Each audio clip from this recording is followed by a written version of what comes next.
Bonsoir. Une nouvelle histoire de cas de thé. Oui, je sais, t'en veux une. Ce soir, je vais te raconter l'histoire de Gwen. Le titre. La petite Marie. Il y a quelques années, quand Gwen était petite et qu'elle vivait encore chez sa mère, il lui est arrivé quelque chose de vraiment flippant. Elle habitait dans un appartement situé au 3e étage, avec juste en dessous du sien, au 2e étage, sa meilleure amie, Marie. Marie avait une mère très stricte. Elle ne la laissait sortir que lorsqu'il faisait beau, jamais en temps de pluie. En plus, ça faisait un moment que Gwen n'avait plus vu Marie à l'école. Peut-être qu'elle est tombée malade, sa mère ne la laissait même plus sortir pour jouer avec elle. Un jour de Mardi Gras et donc carnaval, Gwen voulait sortir faire la fête et se déguiser pour lancer des confettis dans la rue. Elle était toute excitée et attendait ce moment depuis longtemps, surtout pour aller faire la fête avec son amie Marie. À 14h, elle avait enfilé son déguisement et était prête à partir. Sa grande sœur allait l'accompagner. Elle alla donc sonner chez sa copine qui habitait juste en dessous.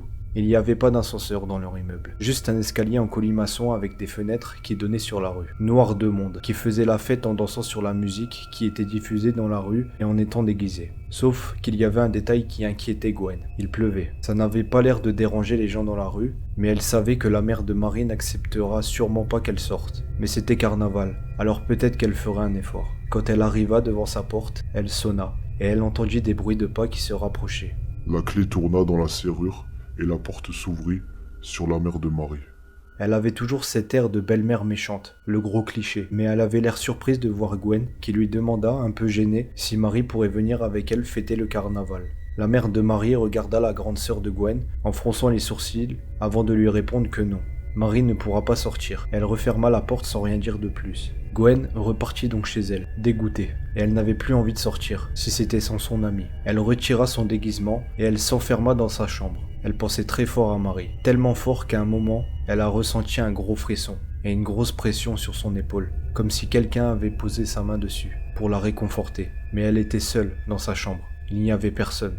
À votre avis, qu'est-ce que c'était?